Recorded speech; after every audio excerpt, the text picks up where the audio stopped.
Saya Rahim Tambici, asal dari Melaka, lahir di Pengkalan Balak, Masjid Tanah pada 10 bulan April 1950. Dari satu keluarga, mak saya guru, ayah saya pengguru lah. Kemudian ayah saya menceburi dalam bidang politik, pernah menjadi exco kerajaan negeri Melaka bersama dengan Tun Ghaffar, memperjuangkan kemerdekaan. Kemudian selepas merdeka menjadi ahli majlis kerajaan lah negeri Melaka, di mana Tun Ghaffar pada masa itu menjadi ketua menteri dia lah.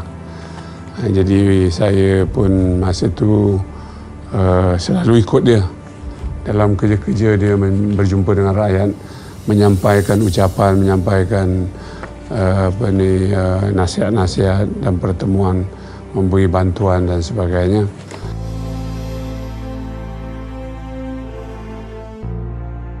Sekolah saya dulu adalah sekolah kebangsaan Pengkalan Balak. Lepas itu ke sekolah menengah Ghaffar Baba. Kemudian sekolah Seri Amar Diraja. Habis sebelum di Johor, sebelum pergi ke Universiti Melaya lah. Dalam Universiti Melaya saya telah dapat kelulusan dalam bidang ekonomi gunaan, applied economics pada masa itu.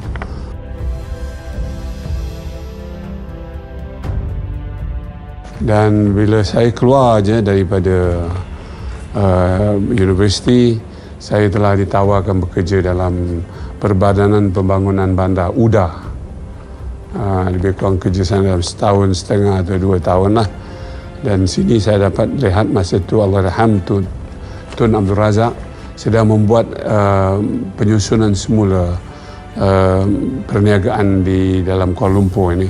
Pada masa itu kita tak boleh lihat satu pun daripada perniagaan Bumiputera. Tak banyak sama sekali di Kuala Lumpur. Maka diwujudkan UDA itu untuk membolehkan penyertaan Bumiputera dalam perniagaan di dalam Koterai Kuala Lumpur ini. Jadi saya kena survey lah, berjalan tiap-tiap jalan di Choket Road dan banyak tempat, bilang di mana. Dan bila ada satu kawasan baru yang kosong atau kawasan shopping complex yang dibuat, maka UDA akan ambil kawasan-kawasan ini dan mula memasukkan orang Melayu. Saya rasa ini adalah dasar yang selari dengan hasrat dasar ekonomi baru untuk melihat penyertaan ekonomi Bumiputera dalam ekonomi negara kita secara berkesan lah. Jadi saya terlibat pada peringkat akar umbi untuk menempatkan peniaga-peniaga Bumiputera di dalam Bandaraya Melaka lah. Kemudian tu saya telah berpindah ke Melaka. Di sini pun saya ada kerja ekonomi juga. Saya pergi bekerja sebagai pengurus projek di Perbadanan Kemajuan Negeri Melaka. Jadi di sini juga kita membuat usaha-usaha membantu usahawan dan ahli-ahli perniagaan, khususnya Bumiputera lah. Jadi di Melaka tu, di bandar-bandar yang kecil, di sana di Masjid Tanah, di Alor Gajah, di Casin dan lain-lain tempat, kita bina gerai-gerai untuk ditempatkan orang Melayu di sana untuk berniaga. Dan kita juga bertanggungjawab untuk mencari pelabur-pelabur datang ke Malaysia. Saya berpeluang untuk melawat seluruh dunia dengan Ketua Menteri Melaka pada masa itu, Allahyarham Datuk Setia Gani Ali, untuk menjemput pelabur, berdialog dengan mereka, yakinkan mereka Melaka adalah tempat melabur yang baik lah. Dan nampaklah kesan datang tu, membawa perindustrian mereka dari Australia, dari Taiwan, daripada Jepun, dari China pun ada juga, kemudian daripada Eropah pun ada jugalah.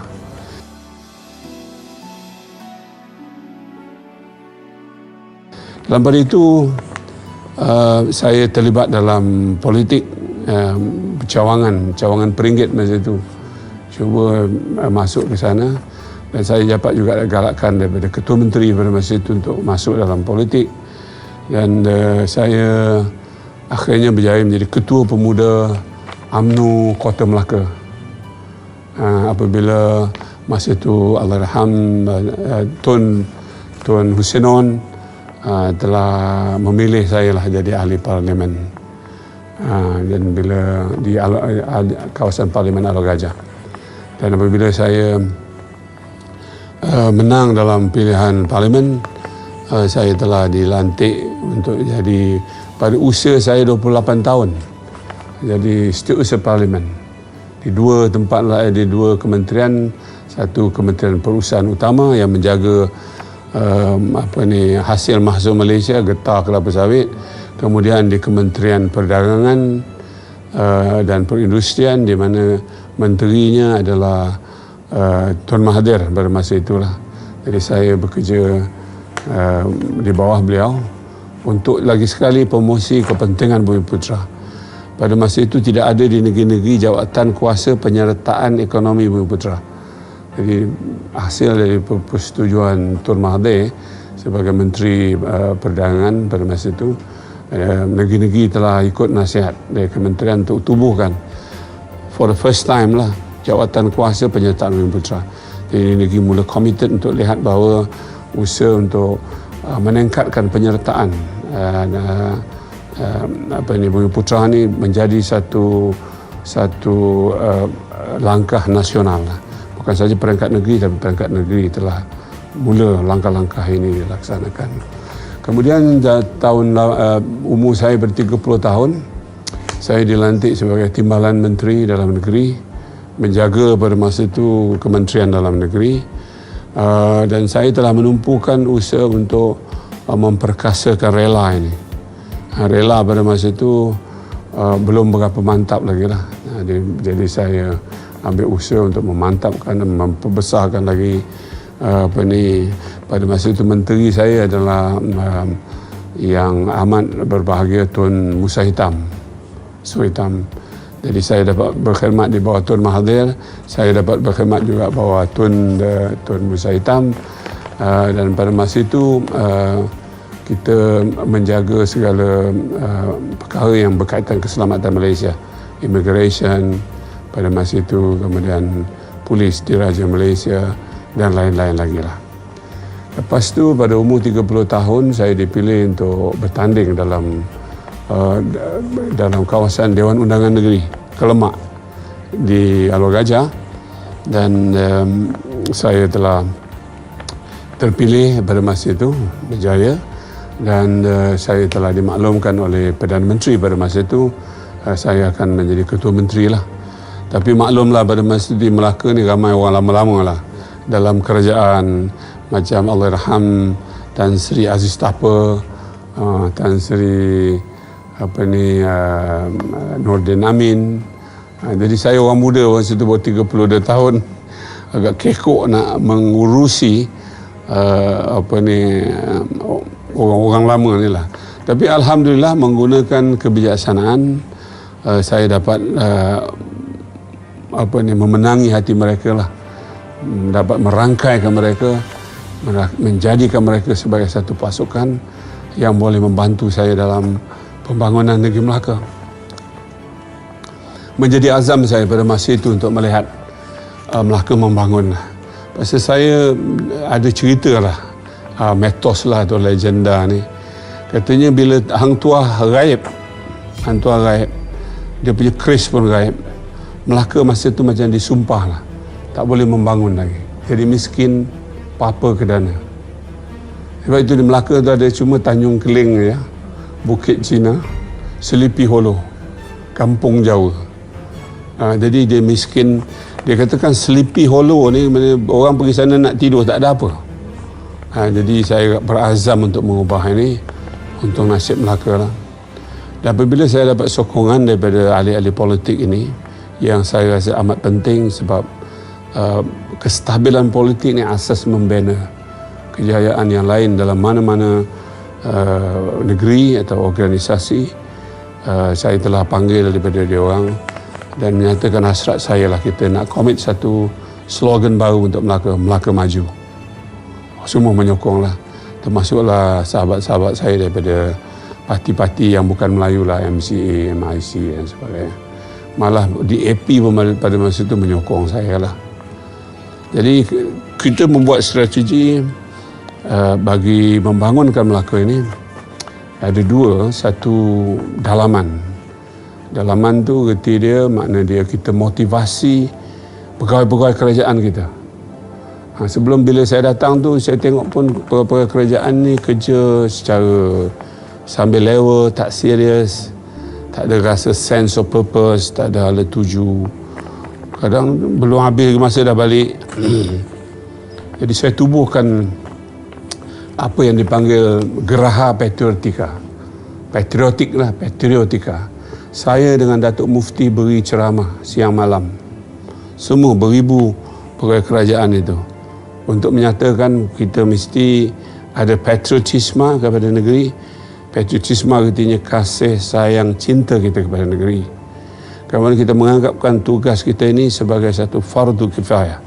Iaitu kita bila bekerja, kita memberi kesenangan kepada orang lain. Kita mewujudkan peluang-peluang pekerjaan. Kita mewujudkan lebih banyak rezeki-rezeki. Kita menyenangkan mereka bergerak dan hidup dengan lebih baik lagi. Itu adalah satu perjuangan fardu kifayah yang amat disukai oleh Allah. Dan kita dapat ganjarannya walaupun kita tak ada di situ. Allah akan beri ganjaran kepada usaha yang telah kita. Ini dapat menarik pegawai-pegawai kerajaan kita. Dan saya selepas memberi motivasi itu bersama Datuk Mufti, saya nampak pegawai-pegawai kerajaan negeri Melaka bersemangat untuk bekerja. Yang dulu kalau lemah, saya nak balik cepat, banyak kerenah sana sini kan. Jadi dah jadi begitu macam. Jadi saya dah motivasikan kumpulan politik, saya dah motivasikan pegawai-pegawai kerajaan. Sekarang time for launching for the development program. Development program ni saya saya tubuh tiap-tiap don tu japrun dia panggil. Kemudian ditiru oleh negeri-negeri lain. Jawatan kuasa pembangunan don. Jadi kita panggil japrun. Perdana Menteri cukup suka dengan ini. Pertama konsep diintroduce oleh Melaka. Jadi wakil rakyat ada peranan di dalam kawasan dia. Penghulu kawasan tu jadi setiausaha wakil rakyat. Macam setiausaha politik lah. Atau setiausaha untuk ambil ni. Kemudian pemimpin-pemimpin yang berpengaruh dan juga ketua-ketua jabatan penting duduk dalam jabatan kuasa japrun ini. Semua japrun. Kalau masa itu ada 20 ke 25 don, ada 25. Jadi masing-masing bergerak untuk mencari pembangunan bagi kawasan masing-masing. Jadi bila dia ada cadangan pada kerajaan ni, bawa pada saya japrun ni, japrun A, japrun B, japrun C, saya terus luluskan. Jadi rakyat dapat rasa nikmat daripada pembangunan itu. Pasal kita lagi kan ada mekanisme dia, ada mekanisme dia sampai ke bawah. Pada peringkat negeri, saya mengaturkan program untuk lawat luar negara untuk cari pelabur. Jadi saya gunakan beberapa pemimpin Cina lah, ikut saya untuk pergi Singapura. Jadi kita main sentimen Cina, pergi Hong Kong, pergi Taiwan, pergi negeri Cina, dan hasilnya banyak juga. Kita pergi juga dekat Amerika, di negeri Eropah dan Australia untuk dapatkan ni. Alhamdulillah, apa yang telah diasaskan oleh dulu Ketua Menteri secara kecil-kecilan, sektor perindustrian sekarang nampak meningkat dengan lebih kukuh lagi. Kemudian saya memilih untuk membangunkan pelancongan ni. Sektor pelancongan ni satu baru, belum ada masa itu di Melaka. Saya pilih Bukit Cina tu untuk jadi isu yang paling sensitif, paling meledak lah. Saya kata saya nak potong Bukit Cina tu, tanah dia saya nak buang ke laut, membesarkan negeri Melaka lagi. Bila saya buat kenyataan macam ni, menjadi huru-hara lah masyarakat Cina.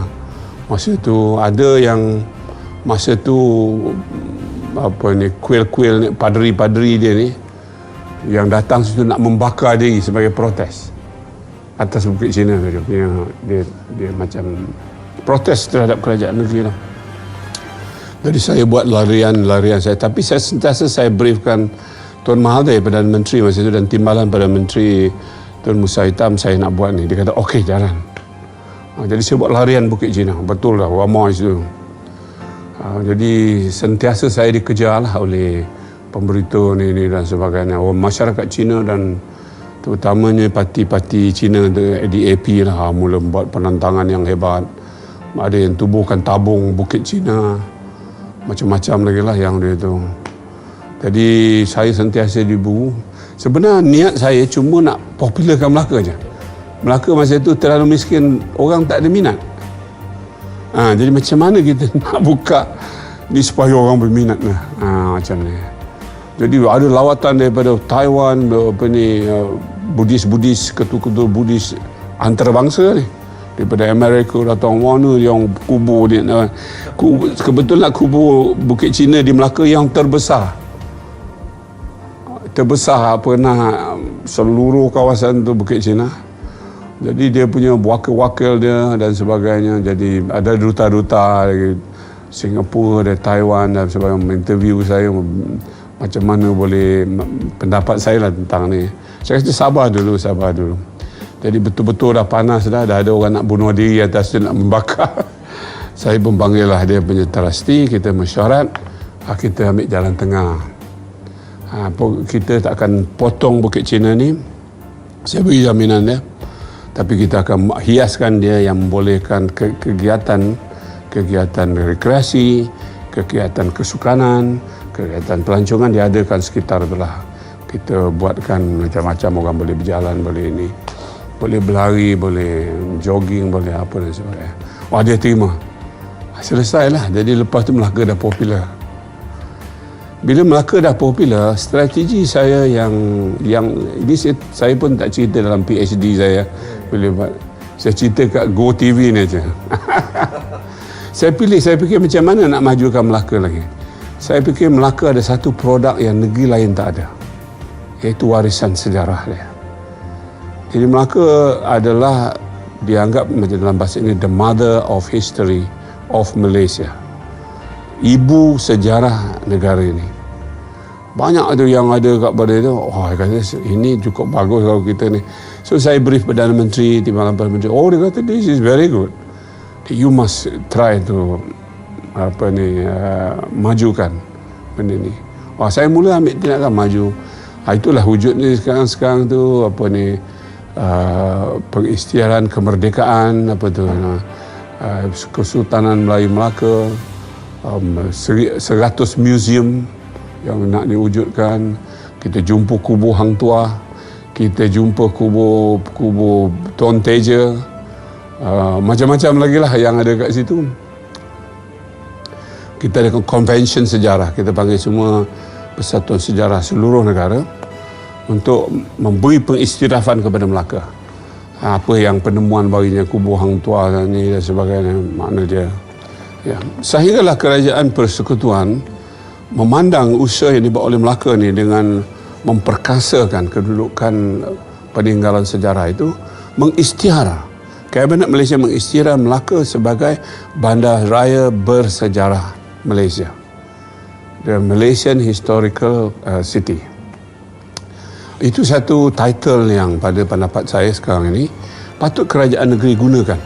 Selain daripada kita diiktiraf oleh UNESCO sebagai negeri warisan, negara warisan, negeri warisan, kita patut ambil peluang daripada pengisytiharan Kerajaan Persekutuan ini bahawa Melaka sebagai Bandaraya Bersejarah Malaysia. Sebagai kita punya slogan, sebagai kita punya headlines ke, letterhead ke dan sebagainya, popular kan balik. Kita ni punya kedudukan sejarah kita yang hebat.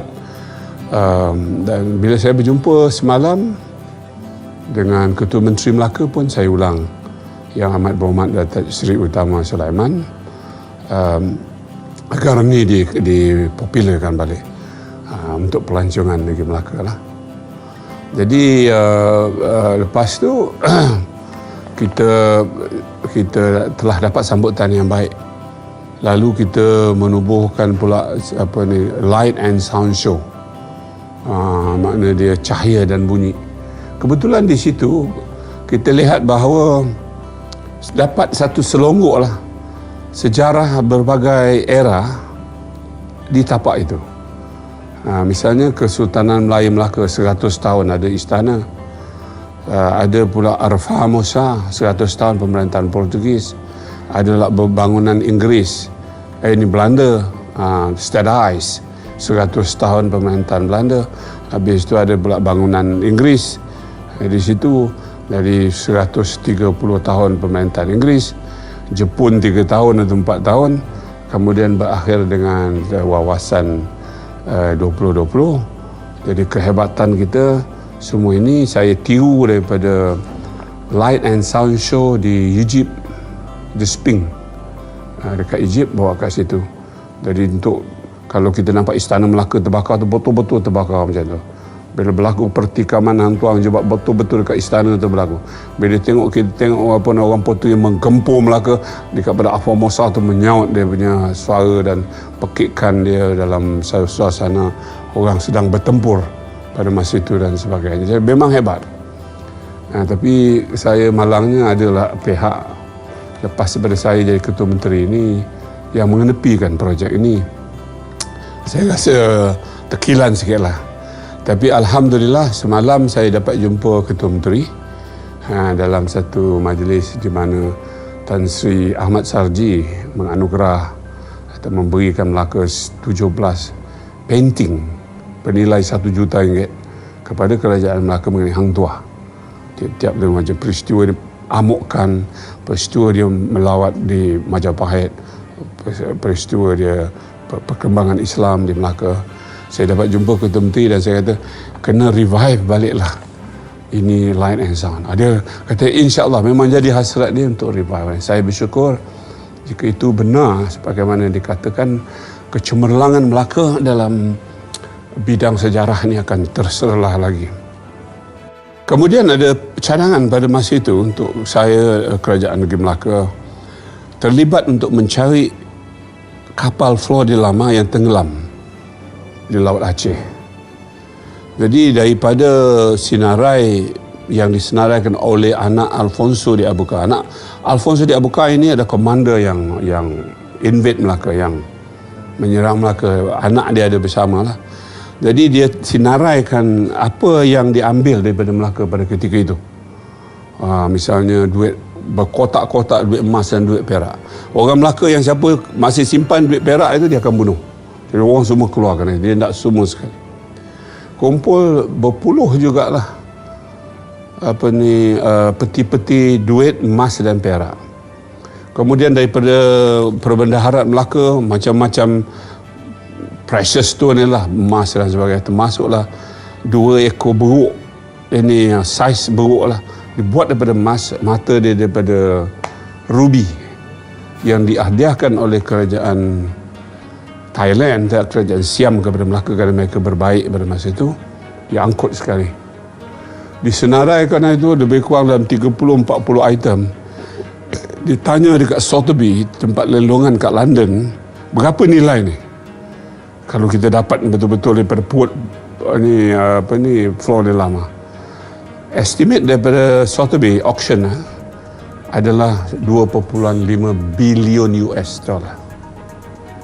Saya rasa heran sekarang ni kenapa universiti-universiti di Malaysia atau persatuan-persatuan sejarah kita tak ada minat untuk meneruskan pencarian Flor de Lama ini. Padahal ini adalah khazanah. Ketika saya menjadi Ketua Menteri tadi, saya dah siapkan Padang Pahlawan Melaka tu. Dia buatkan satu museum khas, Museum Tamadun Melayu Nusantara. Mana kita perut Flor de Lama ni yang bernilai 25 juta, kalau kita jumpa kita longgokkan kat situ. Pada masa itu Tuan Mahathir hantar saya dengan Allahyarham Tan Sri Abu Hassan, Menteri Luar, jumpa Soeharto dekat istana dia lah, pada Bandung. Jadi berbincang pada masa itu usaha Malaysia untuk sama-sama menggemling tenaga untuk naikkan perut ni kapal yang tenggelam ni daripada laut ini, dan dan dia punya khazanah tu dibagilah sama. Ketika yang datang dari treasury tu Malaysia punya. Itu kita setuju pada prinsip. Kemudian yang bukan daripada treasury, macam duit-duit tu semua Indonesia punya lah. Tapi kita boleh beli pada dia balik. Jadi bila dah setuju macam tu, kita Perdana Menteri masa itu very happy lah, suka. Tapi bila kita nak adakan mesyuarat yang pertama, Indonesia hantar telegram, kita terpaksa menaik diri sebab kita nak beri lesen treasure hunter ni kepada Purbo, menantu Soeharto, dengan ada treasure hunter company daripada Amerika untuk cari ni. Wah, kita semua peras balik lah. Jadi tak apalah, masa itu masa hak dia dalam laut dia kan. Tapi saya ikuti, tak berjaya juga. Tapi baru-baru ni saya pernah menemui seorang penyelidik Inggeris daripada United Kingdom yang saya pergi lihat, dia betul-betul dapat zoom in koordinat dia tu, tempat yang betul. Saya masih lagi berminat untuk meneruskan usaha mencari khazanah harta karun dan perut ini untuk dipamerkan kepada dunia bahawa kehebatan tamadun Melayu pada masa itu memang satu bukan calang-calang dalam sejarah dunia lah yang itu. Dan insya-Allah usaha ini akan diteruskan. Kita akan dapatkan kerjasama daripada kumpulan Inggeris ini di sini, dan kalau ada everything goes well, saya fikir nak buat lawatan kepada Presiden Jokowi untuk dapatkan ihsan dia supaya operasi ini dapat dijalankan semula. Ini pun dapat minat daripada Kerajaan Negeri Melaka, termasuk Ketua Menteri dan juga CEO Perzim, Perbadanan Museum Negeri pada masa itu, untuk meneruskan usaha ini. InsyaAllah kita akan meneruskan usaha ini. Jadi itu antara usaha saya untuk mengubahkan the Melaka was cursed by Hang Tuah punya kehilangan tu.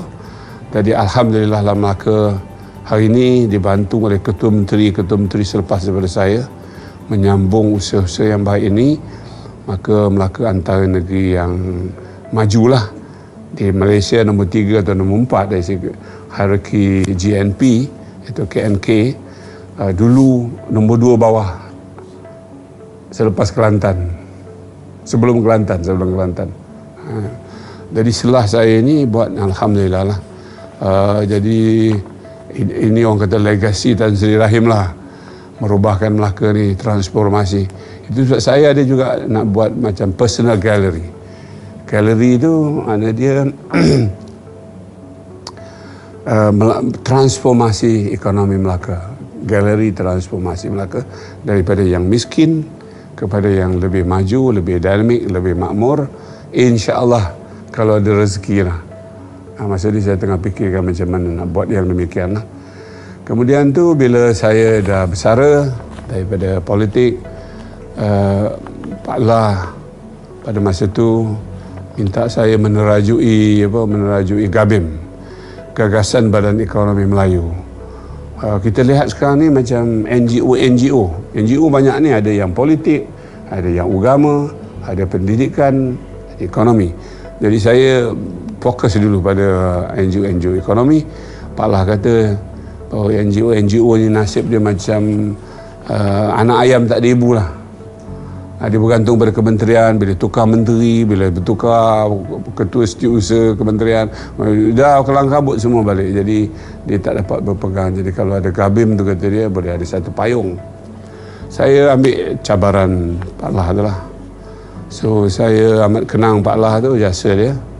Bila dia lantik saya tu, dalam ucapan dia mengatakan, saya pilih Tan Sri Rahim ni khas untuk ini, kerana dialah yang telah mentransformasikan Melaka yang miskin, papa ke dana, pada Melaka yang lebih dinamik, lebih maju dan lebih makmur. Itu testimonial Tan Sri Rahim.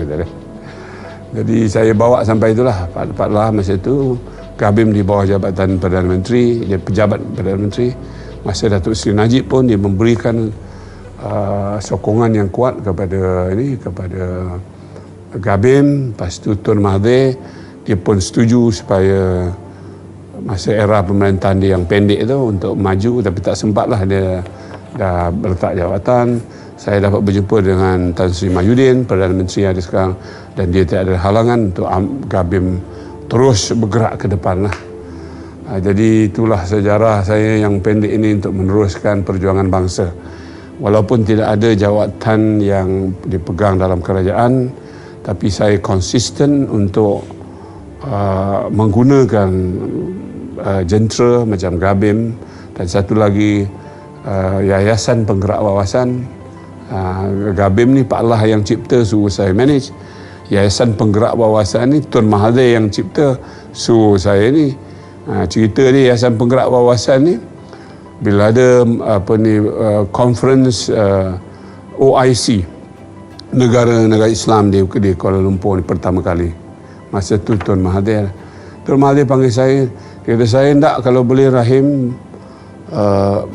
saya nak persidangan pemimpin Islam muda dulu sebelum yang jadi dia kata, you gerakkan. Jadi dia luluskan penubuhan Yayasan Penggerak Wawasan Malaysia, Wawasan Negara Islam masa itu. Dan saya berjaya mengumpulkan 300 pemimpin daripada negara-negara Islam, termasuk Rusia, Amerika, selain daripada 57 negara Islam. Mereka telah dapat mendengar wawasan Malaysia yang disampaikan oleh Tun Mahathir dan saya juga pada masa itu, dan suasana amat menggembirakan. Nostalgia dia cukup cukup menusuk hati. Pasal pertama kali kita melihat pemimpin muda berkumpul untuk merubah dunia lah. Saya percaya apa yang disebut oleh Tun Mahathir pada masa itu adalah betul. Jika kita nak ubah negara-negara Islam, kita tak boleh ubah yang ada sekarang ni. Pemimpin yang ada sekarang otak dah beku dah tepu pun. Ada yang pro Amerika, pro Rusia, pro ni, pro tu, jadi kita tak usik. Kita mesti bawa perubahan, angin perubahan daripada generasi muda. Generasi muda ini generasi yang ada idealisme, dia ada wawasan, dia ada energi, dia ada pandang jauh, dan dia boleh menggerakkan daripada bawah. Dan saya berjaya mengumpulkan mereka dan kita hampir menubuhkan satu yayasan pemimpin muda Islam. Lepas tu bila saya tak ada dalam politik lagi, bersara untuk buat bisnes, tapi that thing is not well followed up. Lebih banyak politik masa itu jadi politiking, berebut jawatan.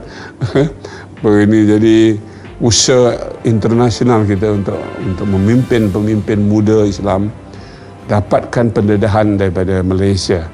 Misalnya sistem demokrasi kita, sistem sistem kerajaan kita, macam mana kita dapat menghapuskan kemiskinan tegar dalam masa 60 tahun.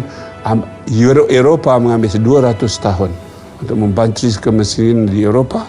Malaysia 60 tahun. Jadi kita tunjukkan macam mana kita membuat strategi dan melaksanakan segala tugasan-tugasan ini dan tanggungjawab ini demi rakyat dan negara. Pada masa itu cukup hebatlah. Mereka tertarik. Saya bawa dia Melaka, macam mana sejarah Melaka. Saya bawa dia Pulau Pinang, tengok teknologi jambatan tu yang kita buat. Macam-macam lagi. Dan saya bawa briefing kepada Jabatan Perdana Menteri, EPU, beritahu mereka macam mana. Kalau jadi itu satu kenyataan dulu, mungkin hari ini negara Islam dah tak ada lagi macam apa yang kita lihat pada hari inilah. Tapi saya rasa insya-Allah lepas saya ini pun ada pemimpin lain yang akan meneruskan perjuangan untuk merubah negara-negara Islam ini melalui pemimpin-pemimpin muda yang akan didedahkan dengan kaedah apa yang telah kita capai dalam laluan sejarah kita, insya-Allah. Itu sajalah dalam apa yang saya punya laluan dalam ini.